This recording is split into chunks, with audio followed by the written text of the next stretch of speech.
stylishness of this moment that we have seen far too often in these United States. Thank God that in the midst of hurt, God always sends an angel. And in the midst of this hurt, he sent two, the parents of Trayvon Martin. Yeah. Whatever you want to do, follow the parents of Trayvon Martin. Because no matter how we hurt, they are hurting 10, 100, 1,000 times more. And yet they're showing us the way forward. Both of them have called us to prayer and to protest. Yeah, not protest alone and not prayer alone, but they've called us to prayer and protest. And they say they only want us to do it in ways that honor and dignify and respect all people. That helped me the other night. Oh God, that helped the preacher the other night. Every now and then, God will raise up somebody in the congregation to bring the preacher back to his senses. I got 3 boys, and I wasn't thinking all that much about dignity. I love nonviolence, but I worry about my boys. But Trayvon's parents said, whatever you do it in a way that honors and dignifies and respects all people. Then they told us to move forward with hope and not hate. They told us not to use the memory of their son to hate all white people. That ain't gonna get us nowhere, y'all.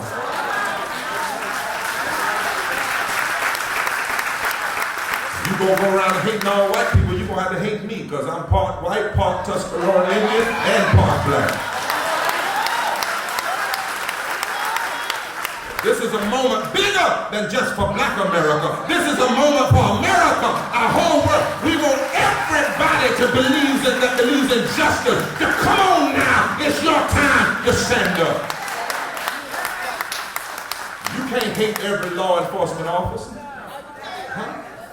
No, but we got to deal with those who don't understand that when you got a gun and a license to kill, you got too much power to be crazy. You can't condemn every neighborhood watch, because we need some watch in the neighborhood. But we got to condemn those that think they're vigilantes and they got a right to watch some folk and kill other folk. They told us, these parents, they said they want us to trust in the Lord. You remember she tweeted that out? She said, I want you to, the day that the verdict came down, she wasn't in the courtroom. She said, I got to go to church. I got to go to Morocco. Huh? Y'all don't want, some of y'all don't want to hear this. She said, I got to go to Morocco. I don't know what the court's going to do, but I know there's a higher court. There's a higher judge. There's a God that sits high, but he looks low.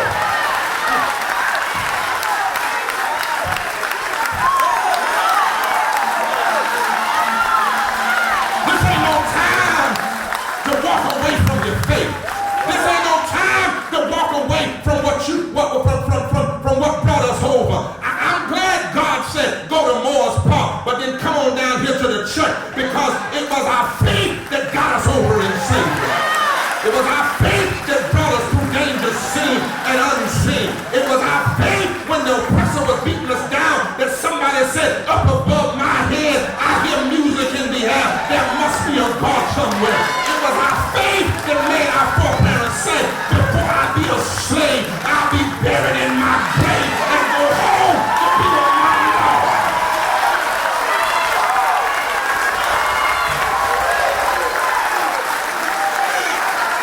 I'm calling all you young folk. I know the church hasn't been all that it needs to be, but I'm telling you, this is a time you need faith. Because if you don't have faith in something greater than this world, it'll drive you crazy. You don't have faith in something greater than this world, you'll lose your mind. If you don't have faith in something greater than this world, you'll be filled with hate. Somebody needs to walk by faith and not by sight. And if Trayvon Martin's parents can have faith in the midst of all their hurt, surely the rest of us. Huh? Hallelujah. Not only that, we must We can never protest too much. This is no time to be silent. No time to be apathetic. And then finally, my brothers and sisters, we can never have too much faith. I don't care what they do. Don't let them break your spirit. We must believe that we can turn this around. Trayvon's mother said, as I go back to it, there must be a reason. God chose us.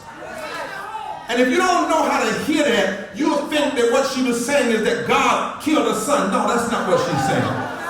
What she means is that man can do some evil things, but still the will of God is somewhere in the middle.